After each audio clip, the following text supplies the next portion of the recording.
पुस्तकों की संग्रह जिस स्थान पर हो उसे పుస్తకాలయ कहते हैं. సో మనకి బుక్స్ ఎక్కడైతే ఒక ప్లేస్లో పెట్టి మీరు చదువుకోవడానికి ఒక ప్లేస్ని క్రియేట్ చేస్తారో దాన్ని పుస్తకాలయ అంటారు.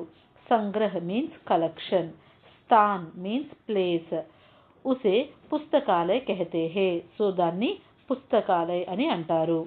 పుస్తకాలయ 2 प्रकार के होते हैं. సో పుస్తకాలయ మనకి మెయిన్గా 2 టైప్స్గా ఉంటుంది.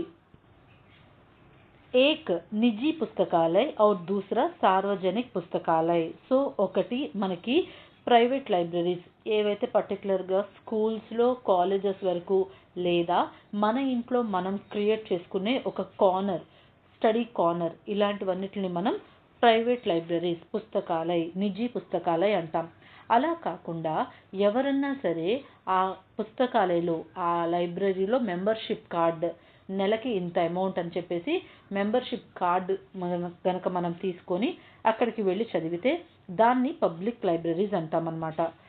जो खास व्यक्ति के लाभ के लिए होते हैं वे निजी పుస్తకాలయ कहलाता है. సో పర్టికులర్గా స్పెషల్గా ఈ స్కూల్ వరకే, ఈ కాలేజ్ వరకే, వీళ్ళ ఇంట్లో మాత్రమే అలా ఉండే వాటన్నిటిని కూడా నిజీ పుస్తకాలయ అంటారు.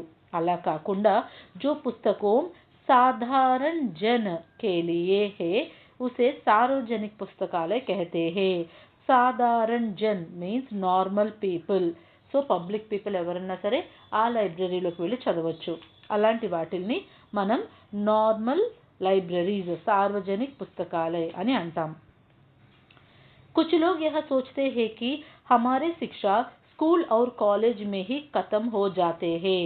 సో కొంతమంది ఎలా అనుకుంటారు, మనం ఏదైతే స్కూల్లో కానీ కాలేజ్లో కానీ చదువుతున్నామో ఆ ఎడ్యుకేషన్ ఇనఫ్ అని అనుకుంటూ ఉంటారు. యహ్ విచార్ ఠీక్ నహీ హే. సో ఆ ఆలోచన ఏదైతే ఉందో అది తప్పు.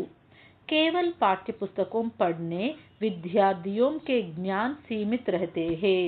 ఓన్లీ స్కూల్ బుక్స్ మాత్రమే చదవటం వల్ల మనకి నాలెడ్జ్ అనేది వైడ్గా పెరగదు. इसके विपरीत पुस्तकालयों से अच्छी अच्छी पुस्तकों लेकर पढ़ने वाले का ज्ञान विशाल रहता है.